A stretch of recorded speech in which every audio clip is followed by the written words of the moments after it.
The heavenly city as eternal standard.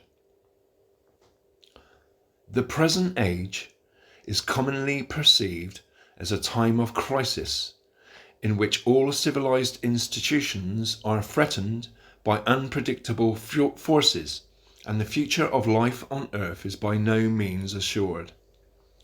There is evidence enough to justify such forebodings, but popular belief in the imminent destruction of the world has not been confined to our own period.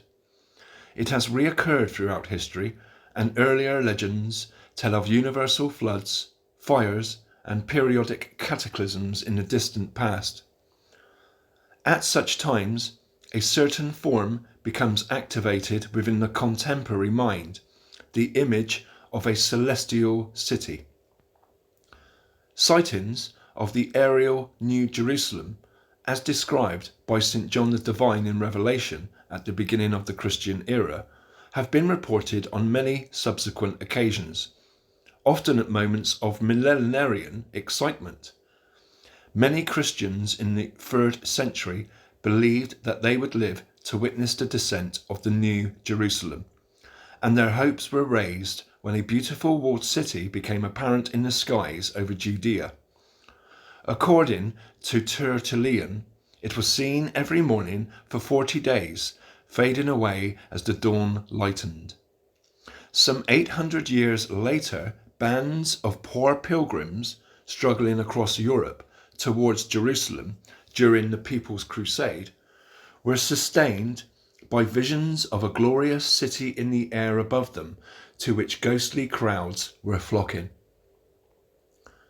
The traditional interpretation of such visions is that they presage the coming of a new dispensation that will reproduce on earth the harmonious order of the heavens. In the symbolism of all religions, a geometric construction representing the heavenly city or map of paradise has a central place. It occurs in sacred art such as the mandala, a concentric arrangement of circles, squares and polygons depicting in essence the entire universe. Related images include the labyrinth, the paradisial garden, the walled enclosure or temple precinct, the world tree, the enchanted castle on a rock, a sacred mountain, stone, well, or spring, and all other symbols of the universal axis, which remains fixed and constant amid the ever-changing world of phenomena.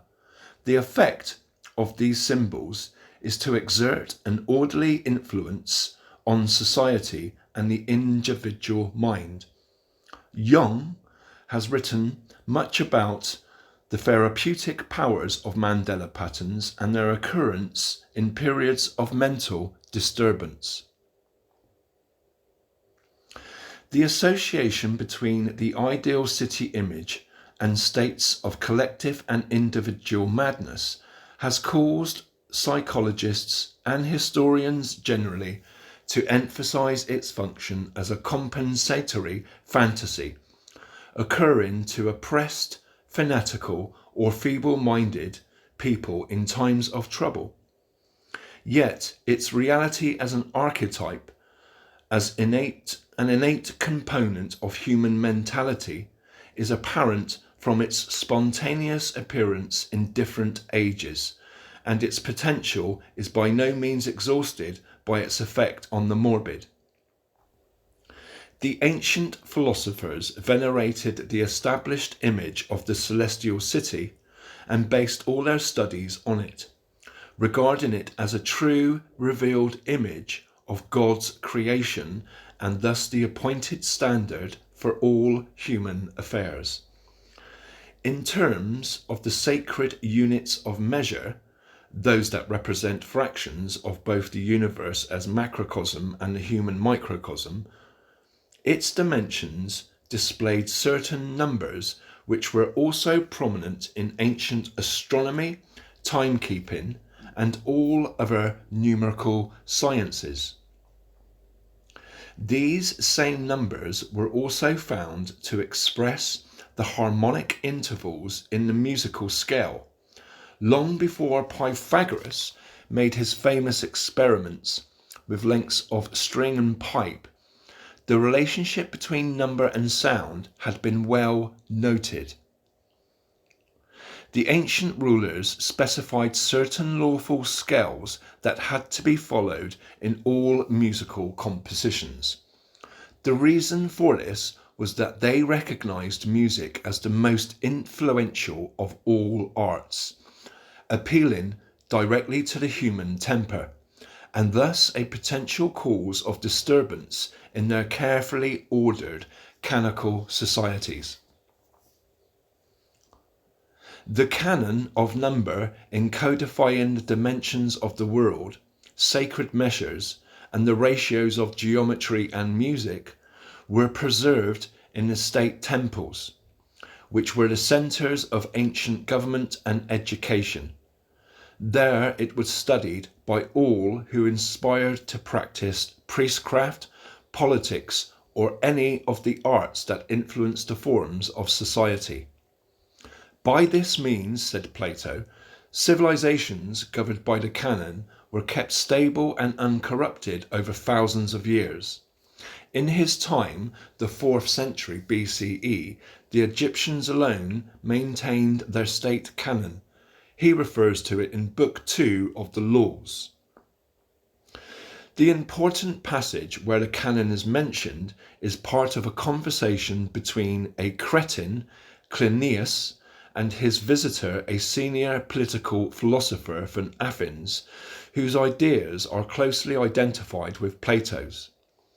He is speaking about the influence of music and dance forms on the characters of young people who practiced or are exposed to them. It surprises him that modern governments allow composers to publish whatever tunes and lyrics they fancy, without regard for the consequences. The only exception to this lax state of affairs, he says, is Egypt. And I quote, "It appears that long ago it was decided by the nation to follow the rule of which we are speaking, and the movements and melodies executed by the young generation should be intrinsically good. The types to be permitted were defined in detail and were posted up in their temples.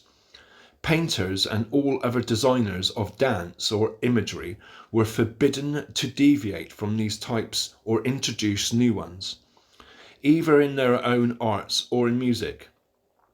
The traditional forms were, and still are, maintained. If you go and look at their art, you will find that the works of 10,000 years ago, I mean that literally, are no better or worse than those of today, because both ancient and modern were based on the same standard." Unquote. The question then arises of who first instituted the canon of proportion in art and music.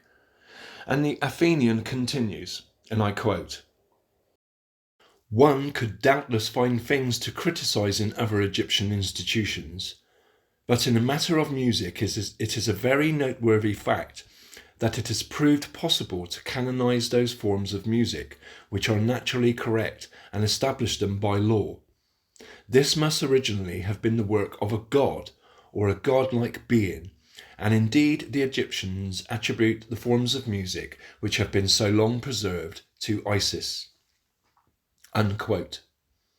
"If only we knew the true canonical forms of music," says the Athenian, "there could be no valid objection to making them compulsory by law. People who run after pleasure and novelty would no doubt scoff at the traditional music and call it old-fashioned, but such people carry no real weight, and the Egyptians have been able to uphold their canon despite them.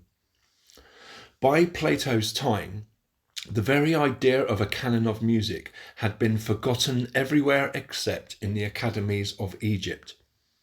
But he himself had evidently studied and learned it, for the number code behind it is at the root of his mathematical allegories and provided scientific basis of his philosophy. Had he ever succeeded in his ambition to govern or a state or become advisor to some enlightened ruler, he would doubtless have restored the canonical system, but the spirit of the age was against him. The wane of theocratic rule in the ancient world and the rise of democracy had removed the sanctions by which the canon was formerly upheld, and its downfall was later made complete by Christianity's opposition to the study of pagan science. The effects of its declining influence had long been apparent through a corresponding decline in social stability and continuity of government. Ancient Egyptian records tell of primeval dynasties of gods ruling for 10,000 years, followed by patriarchal reigns of from 900 to 150 years, and finally by rulers with the present lifespans. In recent times, the process has accelerated to the point where modern governments, faced with constant change and uncertainty, survive from day to day by mere expediencies. In the present time, when the pleasures of democracy are becoming strongly diluted by anxiety about its future, it is natural to be curious about the nature of that canon of proportion which Plato attributed the long life of ancient civilizations. In calling it the work of a god or a godlike being, he implies that it was no mere product of human opinion, but a true reflection of the cosmos, discovered or revealed from nature in the distant past and effective in all ages as a permanent standard of reference. Such a device is scarcely dreamed of today, for the modes of thought and philosophy associated with its use are quite alien to those now dominant. But the destructive consequences of modern philosophy are now all too plain, and it may be that times are favourable for the renewal of a traditional way of thought that considers the constant elements of human nature in relation to its natural environment. There are obvious attractions in a philosophy that requires no act of faith for its acceptance, but develops from the study of universal laws encoded in number. It is indeed that perennial philosophy, the periodic occurrences of which are associated with the renewal of civilization and culture. Thomas Taylor, a Platonist, published a resounding advertisement of it in 1791 in his dissertation on the Eleusinian and Bacchic mysteries. And I quote, "As to the philosophy by whose assistance these mysteries are developed, it is coeval with the universe itself, and that however its continuity may be broken by opposing systems, it will make its appearance at different periods of time, as long as the sun itself shall continue to illuminate the world. It has indeed, and may hereafter, be violently assaulted by delusive opinions, but the opposition will be just as imbecile as that of the waves of the sea against a temple built on a rock, which majestically pours them back." Unquote. With this encouragement, we investigate in the following discussions the form and content of the ancient canon of number and proportion, together with its application in music, geometry, architecture, astronomy, city and social planning, and individual psychology. We are seeking the lost ground plan of that ideal city which Plato described as a pattern set in the heavens, where those who want to see it can do so and establish it in their own hearts. The cosmic temple. The mythological account of social origins, which naturally appeals to poets, identifies the first human rulers as the Orphic bards, who kept order by music alone, enchanting whole countries with a cycle of songs in harmony with the changing seasons. Plato, in Critias, says that these rulers were divine. They did not use physical means of control, like shepherds who direct their flock with blows, but brought their influence to bear on the creature's most sensitive part, which Plato elsewhere states to be the susceptibility to music, using persuasion as the steersman uses the helm, to direct the mind and so guide the whole mortal creature. Thereafter, so it is said, arose a caste of priests and law-giving druids, who reduced the bardic chants to a strict canon and enforced by violence the laws that previously had been gently uttered and spontaneously obeyed. Thus was the gold of primeval times diluted with baser metal, a process that seemingly reflects the change from nomadic life and the reign of free spirit to settled communities under the rule of law. Poets, prophets, architects, and idealists are natural partisans of the Golden Age and deplore its corruption with the rise of government. There appears, however, to be no planned or rational way in which we can return ourselves to a state of perfect mutual accord and harmony with nature, if ever such a state actually existed. Plato refers to in Book 5 of the Laws as a state where there are no possessions or marriages, where children are part of the community rather than belonging to individual parents, and where people's interests and perceptions are so similar that it is as if they shared even their eyes, ears, and hands. This is the ideal that should be in the minds of all designers and administrators of state constitutions. But in practice, they must be content with something less, a social order that reflects the ideal and, however imperfectively, aspires to reproduce it. Plato's modest proposal is for a second best form of constitution. He claims for it that, if properly founded and maintained, it would come very near to immortality and be second only to the ideal. His practical scheme for a city, Magnesia, described in the Laws, is a model community ruled, as in ancient times, by the Canon.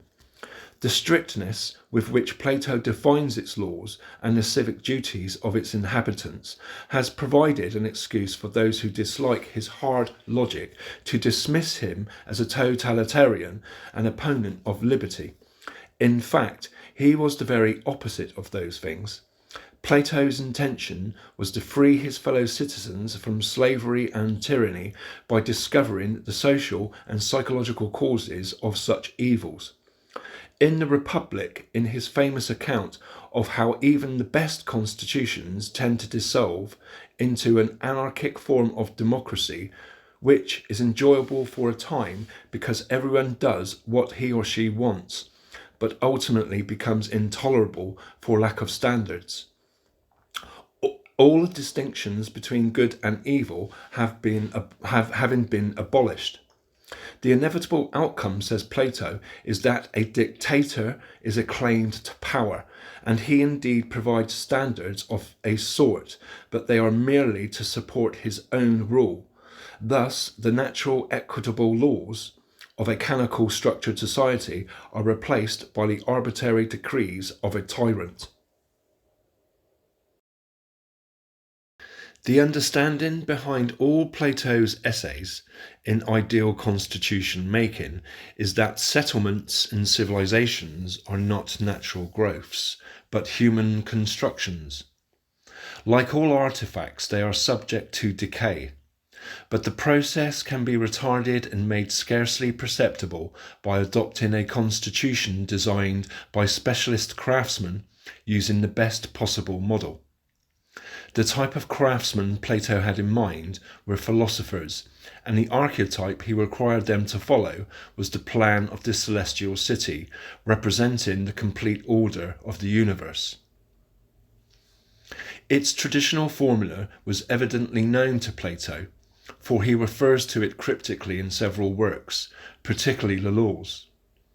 The unique property of that formula is that it serves to reconcile all the disparate, opposite, complementary elements in creation. In applying it to the foundation of Magnesia, Plato intended to reconcile the opposite principles of freedom and order, forming a society in which a natural, lasting, unobtrusive style of government was combined with individual fulfillment. The process of distinguishing, separating, and then marrying opposite elements is properly the task of the alchemist, and the way of thinking behind all branches of ancient science was essentially alchemical. The following discussions elucidate the basic formula behind Plato's other examples of the canonical city, but its significance cannot be appreciated without some knowledge of the scientific tradition to which it belongs. Central to that tradition was the temple, which was also the main institution of ancient government. Like all products of the Canon, the temple was also a world image, synthesizing in its proportions the measurements of the human frame and those of the cosmos. It was designed on the principle that like attracts like, on the understanding, as Plotinus put it, that if one wishes to attract any aspect of the universal spirit, one must create a receptacle in its image. Thus, every ancient temple contained symbolic references in its shape, dimensions, and furnishings to the god to whom it was dedicated. While the state temple, placed at the conceptual world center, represented the entire universe. Symbolism in the ancient world was always related to practical function, and the symbolic features of the temple were intended to assist the purpose for which the building was designed, as an instrument of invocation. The methods by which it was operated, together with the whole question of ancient sacred technology, are still the deepest of mysteries. But the legends and symbolism of, for example, the temple at Jerusalem, indicate that two forms of natural energy were involved, one terrestrial, the other from the atmosphere. Through the ritual fusion of these two elements at certain seasons, a spirit was generated and spread like an enchantment from the temple, bearing fertility to the surrounding countryside and pervading with it an atmosphere of peace and happiness. This subject is expanded in Werner Wolf's scholarly work Changing Concepts of the Bible, which contains some shrewd speculations about the Temple of Solomon as an alchemical generator and storehouse of sacred energy. From the descriptions of the temple in the Old Testament and in Josephus' Antiquities of the Jews, it is shown that its inner chamber, the Holy of Holies, which was lined with gold and contained apparatus of brass and other specified materials, could have functioned in accordance with its legends as an electrical device. Wolf suggests that the power of lightning was harnessed together with the volcanic energy of the earth, creating the effect known as the glory of God, or the great radiance that at certain seasons blazed forth from the temple.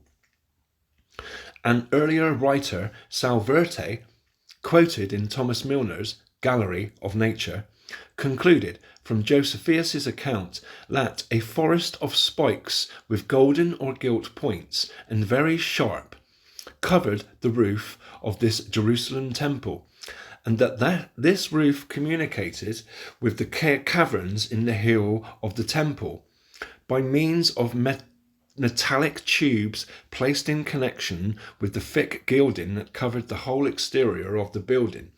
The points of the spikes there occasionally produced the effect of lightning rods. Similar pointed rods appear on the roofs of other temples depicted on ancient coins. In this and in many legends that connect sacred sites with lightning activity, is a strong hint that one party of the sacred marriage performed at the temple was electrical current from the atmosphere. The other partner in this union of opposite elements was clearly the magnetic current of the earth, the mercurial, serpentine spirit that corresponds in the life system of the planet to the subtle energies of the human body treated by Eastern therapists. Temples were sited at nodes and centres of the earth spirit, above fissures and underground caverns where it accumulates. In these catacombs beneath the great temples were celebrated the rites and mysteries of the chthonic deities, which in terms of spiritual terminology may have involved the fertilizing of the earth spirit by positively charged energy channeled through the lightning rods from the temple roof. The Old Testament chroniclers tell of life-giving streams that rose beneath the temple and flowed toward the four corners of the earth. They are referred to by Dr. Raphael Patia in his book on the Jewish temple traditions, Man and Temple. And I quote, "Quite a number of legends tell in an interesting variety of versions about this subterranean network of irrigation canals that issue from underneath the temple and bring to each country its proper power to grow its particular assortment of fruits.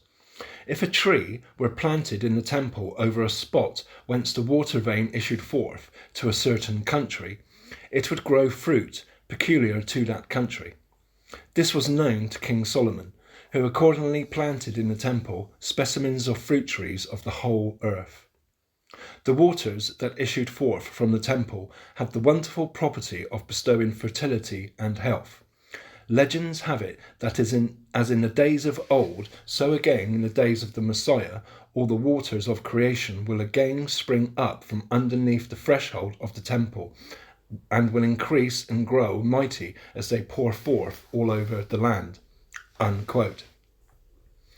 The water beneath the temple was both actual and metaphorical, existing as springs and streams and spiritual energy, and as a symbol of the receptive or lunar aspect of nature.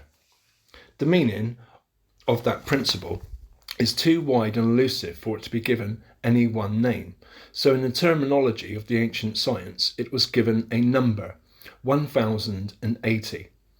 Its polar opposite, the positive, solar force in the universe, was also referred to as a number, 666. These two numbers, which have an appropriate golden section relationship, were at the root of the alchemical formula that expressed the supreme purpose of the temple. Not merely was it used to generate energy from fusion of atmospheric and terrestrial currents, but it also served to combine in harmony all the correspondences of those forces on every level of creation. The union of 666 and 1080 is 1746.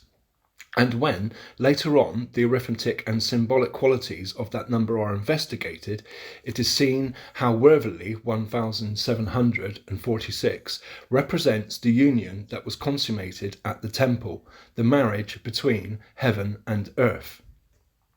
The site of the temple at Jerusalem was reputed to be the spots where the waters of the flood had erupted, and where they had receded again into the abyss.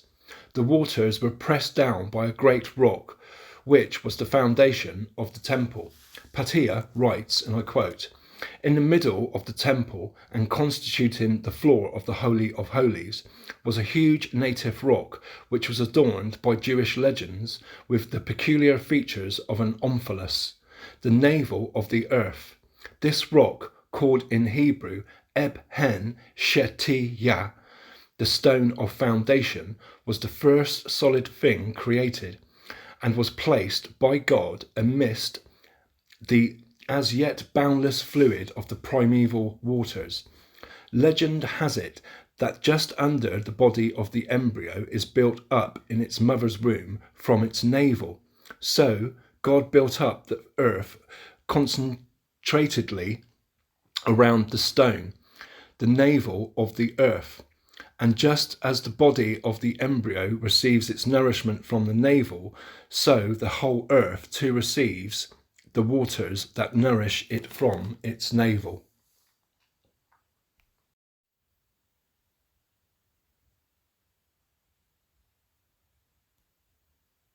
Like Noah's Ark, where corresponding pairs in nature were also brought together, the temple on its rock was afloat on the void, and however well it was built, however apparently firm was the order it represented, sooner or later the waters would again well up and sweep all away, for some waters are the source of health, fertility, and inspiration, are so as potentially dangerous as the fiery element on the other side of the alchemical equation.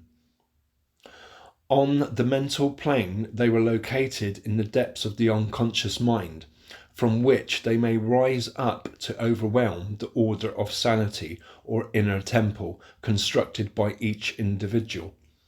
This is the periodic destruction by water, according to the old philosophers, alternates with the fiery cataclysm invoked by excessive predominance of the intellect. At the point where the two forces meet is the citadel of the mind, the seat of judgment, where in daily life their rival claims are assessed and balanced, the success with which that is done depending on the equality of one's overall mental pattern and its adequacy in reflecting the essential reality of things. The most valuable of benefits conferred by the temple institution was in providing a world image or pattern of cosmology as an ideal model for the construction and maintenance of sanity. Madness is eternal and a gift from the gods, remarks Plato during his discourse on love in Phaedrus, whereas sanity is man-made.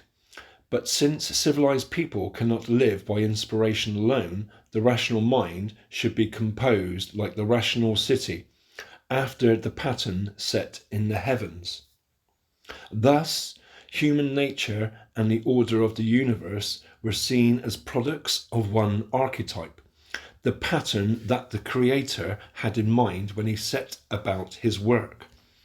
On that perception rested the entire fabric of ancient philosophy and science. The temple was placed intermediate between the two scales, human and cosmic, and the energies it transmitted were two-way, for it was believed not only that the heavens influence affairs on earth, but that the order of human society affected the entire world of nature. Ceremonies throughout the year at the temple were meant to imitate and so procure the fruitful union of all mutually corresponding elements, those above with those below. With the decline of the old order, the enchantment faded and dissolved. Legends of sacred centres across the ancient world tell the same story as the Jews tell about the temple at Jerusalem, that when it was destroyed, the world fell out of balance. The human happiness and culture have been ever since been in decline. No longer could the Matrona, spirit of land of Israel, frisk with her celestial bridegroom at the temple, for their nuptial chamber, the Holy of Holies, had been defiled.